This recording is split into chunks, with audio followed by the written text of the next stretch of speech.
I'm here with Kyle Carpenter, who just put out a fantastic book called You're Worth It. Um, Before we talk about the book, you had a pretty great childhood, and go ahead, show the book. You should I'm be proud proud of of it. it. I'm proud You of should it. be proud of it. Anybody who reads it, you don't have to just be in the military. You will get so much out of it. It's not specifically based or for, service members. Yeah, absolutely. And I really appreciate you not only bringing that up, but recognizing that because it's safe to say this book has been a journey. Not only trying to understand and realize and put into words that everyone can understand, but um, thinking through the years, I would always get asked, have you written a book? Have you thought about it? And I was always very open to the idea. Yeah. But going through the years, it's not that I was discouraged, but I never had enough motivation to start because I didn't want to write a book that only service members or veterans or someone that had been to combat could understand. I wanted to write something that transcended all boundaries and that anyone and everyone could pick up and not only understand but take lessons from. Right. And so as I went through the years of events, people would always come up and say, well, I was never in the military, but, and then proceed to tell me their own version of struggle. So it's kind of a light bulb moment. Yeah. Of course, everyone struggled mentally, physically, or emotionally. And everyone can not only relate to struggle, but I believe that is the one common thread that connects every single person on this earth.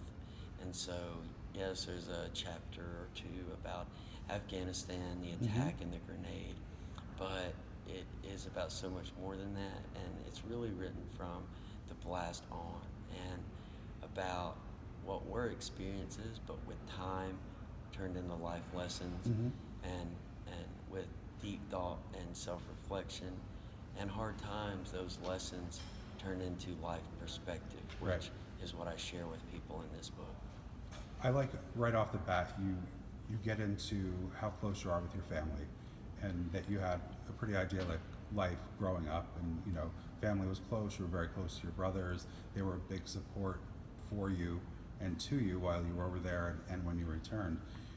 So I think that's a nice way to start the book, not jump right into the heavy Right. heavy stuff right off the bat. And even just hearing what it's like going through training was fascinating for someone who doesn't have any sort of background in the military, or anybody who's reading the book that doesn't have that background.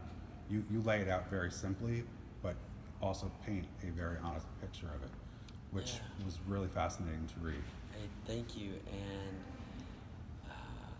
I couldn't give the full picture of not only who I am, but what happened that day on the roof, and not only that, how I come to reclaim, heal, and be able to love and live this life that I am now without explaining not only where I've come from, but the foundation that was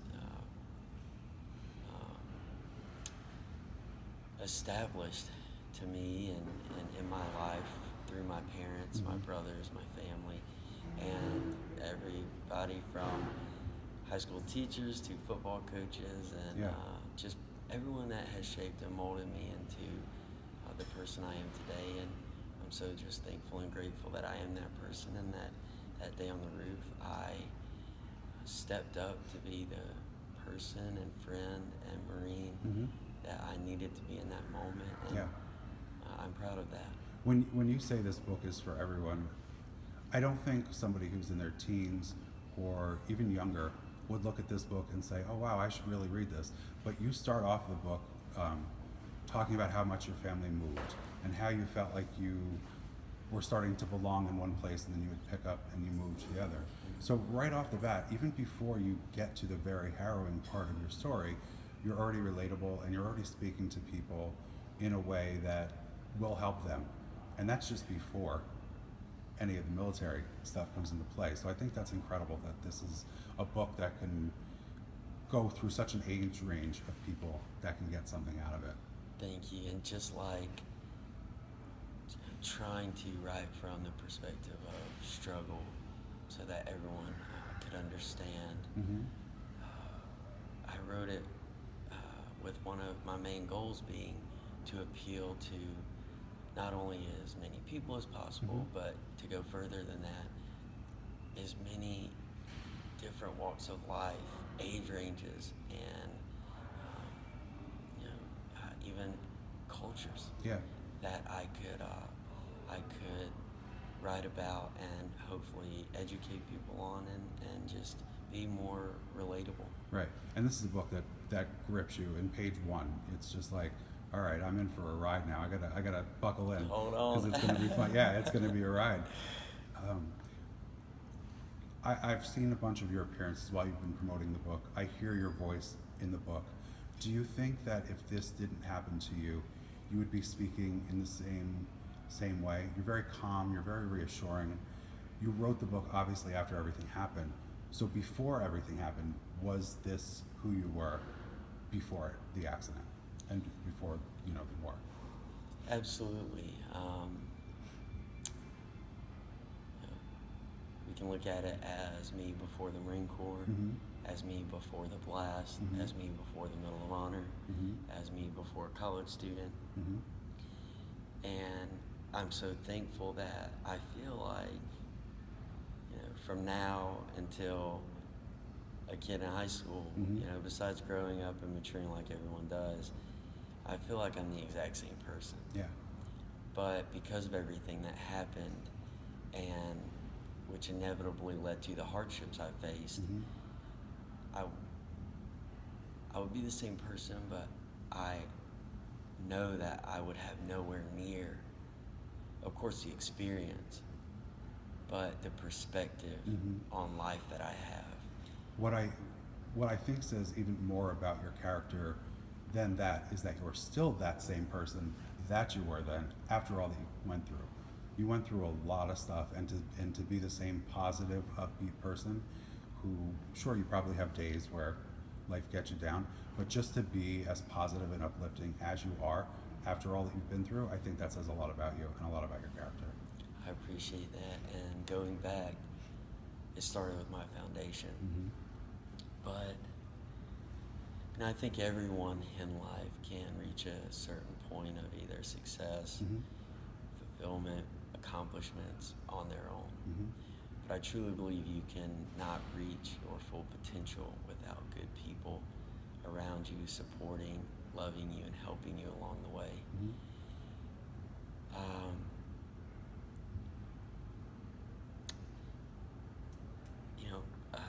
My journey, I guess, if you want to say successful, has been successful and so positive Mm-hmm. and so amazing, even very much surprising me at times. Yeah. Because when I look back, from the Marines that rushed up onto the roof, exposing themselves to enemy fire and potentially more grenades, to see if I was alive, to keep me alive, to get me down off of the roof, to make an assembly line to wrap me in combat gauze until that medevac got there. Mm-hmm. The medevac that flew into the heart of battle, not thinking, we're pretty full with casualties. We might need to just keep going on to base. Right. They turned around, they touched down, no matter what the scenario was on the ground, potentially they were risking their lives, and maybe not making it home to their families to save this Marine, this junior Marine Lance Corporal, Mm-hmm. first combat deployment, to try to save me and get me to that hospital. Don't you think, though, that they knew in their heart, and as brothers, they knew that you would do the exact same thing for them, and you just happened to be the one that was injured? Absolutely. I do truly feel like that. Mm-hmm. But then you continue my medical staff at Walter Reed. Before that, the ones that flew the 8.5 hours, Mm-hmm. my crew that flew with me, doctors and nurses from Germany to the United States, all the way through my 3 years at Walter Reed, and even to my college professors who loved and supported me through my 4 years of school after I recovered and got out of the hospital. So many people have contributed to not only saving me, but to help me rebuild a life worth fighting for. Yeah. And this book, I'm so just thankful of how it turned out, which is even more beautiful and better than I was hoping for, expecting. But Yeah, you should be extremely proud of this book. This is a powerful book. Thank you. But take my name, my story out of it. It's just hopefully a way to not only say thank you to all those people that helped remake me who I am today, but solidify the stories of sacrifice that happened there on the ground with me, those medical crews, my family, and again, everyone who has played a part in my story. And I'm just very thankful that I was able to do this. I find it interesting that you say remake you. And I think the one thing that very much comes through in the book and the one thing that comes through in person is that the one thing that no one destroyed was your heart. No matter how injured you were, you are a good person deep down, and you have a loving heart, and that, I'm sure, probably helped you cope with what you were going through. Absolutely, and just capitalizing on my previous statement, with all of those people helping me and loving me and picking me up as I stumbled along the way, how could I not try to be positive and smile? And above all of that, I woke up. On that roof in Afghanistan, as I felt myself bleeding out and fading from consciousness in the world, I thought that was it. Yeah. And then the darkness ensued. And then 5 weeks later, when my last experience was what I thought were my last moments on this earth, 5 weeks later, I wake up and I slowly open the one eye I had left, and I see Christmas stockings hanging on my hospital room wall that my mom had hung decorating my room for the holidays. That's awesome. And so it's just so many amazing pieces and parts of my journey, but because of the people around me, truly helped keep my spirits up and helped me continue to put, at times, very, very small steps, but put that one foot in front of the other. Was writing the book cathartic for you, or did it re-trigger things that you had tried to bury in terms of, the anxious feelings, or is it something that, as a veteran and as a soldier, that PTSD is a very, very serious issue? Yeah. Did it trigger anything, or were you at peace with it, and that's why you decided to write the book? I was extremely at peace with it. The only chapter part of it that was hard for me to write was the chapter that deals with having to read. I was unconscious, but there was many days and weeks that my family had to suffer and live through hours and days and weeks of the unknown. Yeah. And even after I woke up, them having to be on the other side of the hospital bed, which can be equally as trying and hard, and having them, I guess in a way, bear that burden with me. That was very difficult, but everything else was amazing, and I would go as far as to say it's truly a healing process, because as strange as it is to now, well, at the time 7 years after injury, when I started this, now 9 years later, having 5 weeks of my life filled in and learning in a strange way about my own journey. Everything from reconnecting with my medevac crew to learning what happened in the moments after that grenade detonated and what it took to keep me alive, and just it completed my journey, and I feel like it truly fulfilled me. Yeah. So in writing the book, did you realize that you were going to be perceived as a hero? I know in the beginning of the book, you say that people, when they say that when service members come back, everybody thanks you for their service, and some people get uncomfortable with that because it's like, does no one else have anything to say, and you aren't particularly bothered by it. Does that being considered a hero by many, is that the same feeling you have towards that?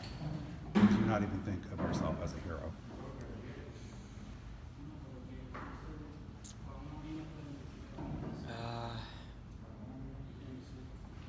You know, if people want to call me a hero, and just like coming over to thank me for my service, they didn't have to take the time out of their day and spend the energy and effort to come tell me that. Even if it can seem hollow or a throwaway line at times, which I talk about in here, and very much give both sides of the argument. So when veterans say that, it bothers them.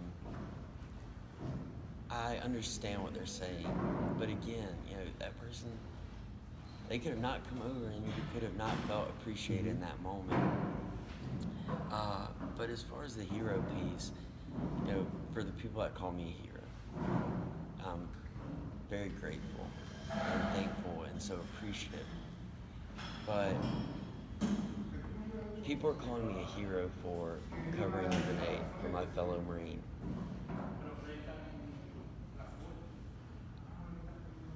My action was able to occur because I was put in a very, very rare and unique circumstance and situation. Not everyone gets a chance to do that. I was trained like every other Marine. There have been Marines in every campaign, you know, starting back in World War I and World War II, where service members, Marines, covered grenades for their fellow Marines. Yeah. Well, I'm gonna challenge you on that because you were heroic in your actions, but you're also a hero for the way you've conducted your life since then. So I think there's many more components to calling somebody a hero than just the act of what happened to you. You are somebody that people can look up to. You are someone who is very grateful for where they are and are a role model. So I think I understand what they're saying in terms of you did something that every Marine would do for someone else, but it's also about your journey when you come home and what you do with your life after that. And I think that is a huge part of your journey as a hero. So I wanted to clarify that for you. Yeah, you know, I won't disagree with you.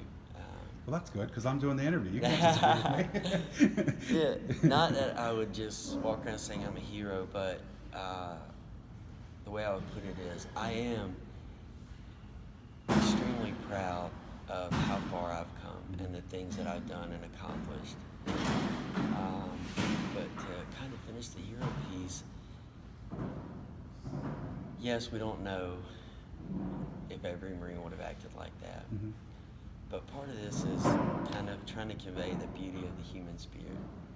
You know, none of us know. If you had asked me before, I would have never confidently said I would have done that. I would have hoped that I could step up in a time of need. But we never know when and to what capacity we're going to step up. Yeah. And I think the final piece of that is that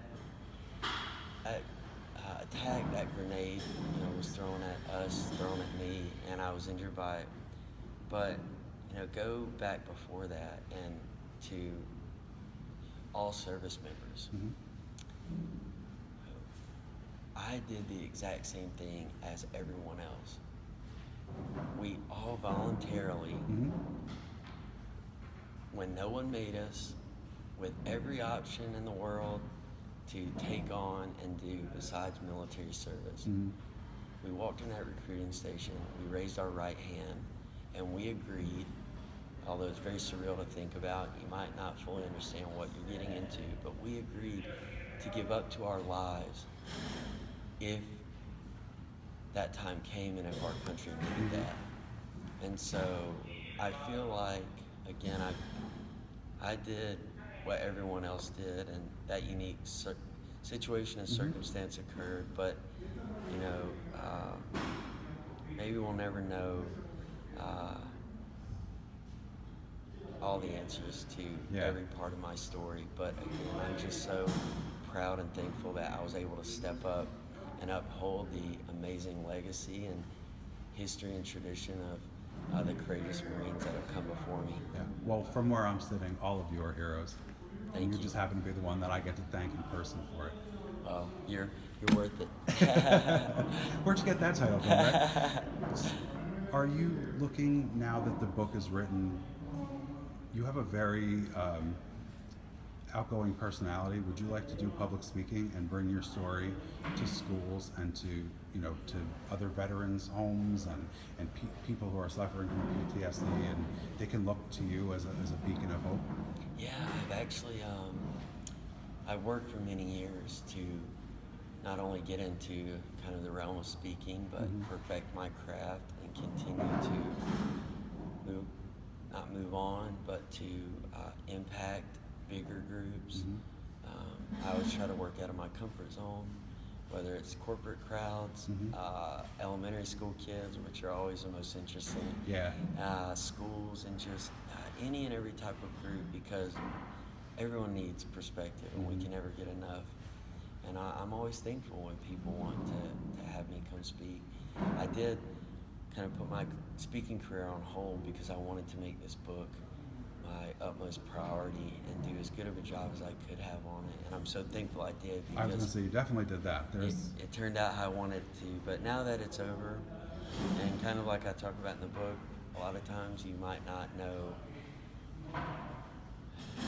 where you're headed, where you're going to end up, or what even the next day holds. But just taking that small step forward and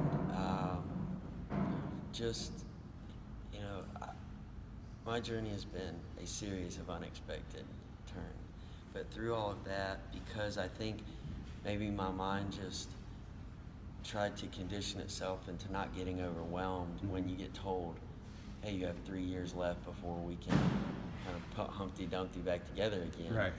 And so to be able to make it through those hard times and to not get overwhelmed,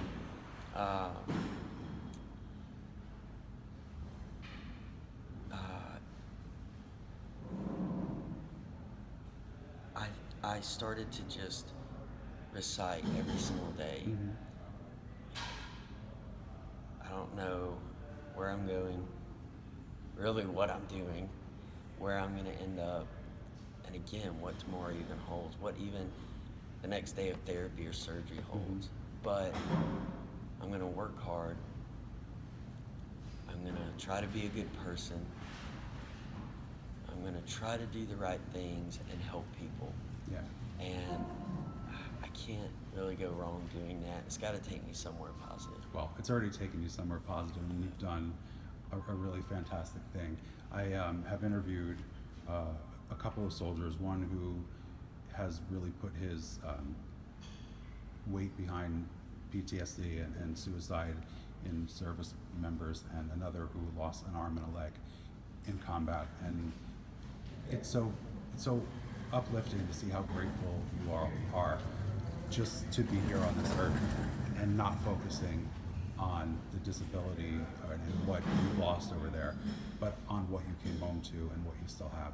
So I would like to thank you for everything that you've done.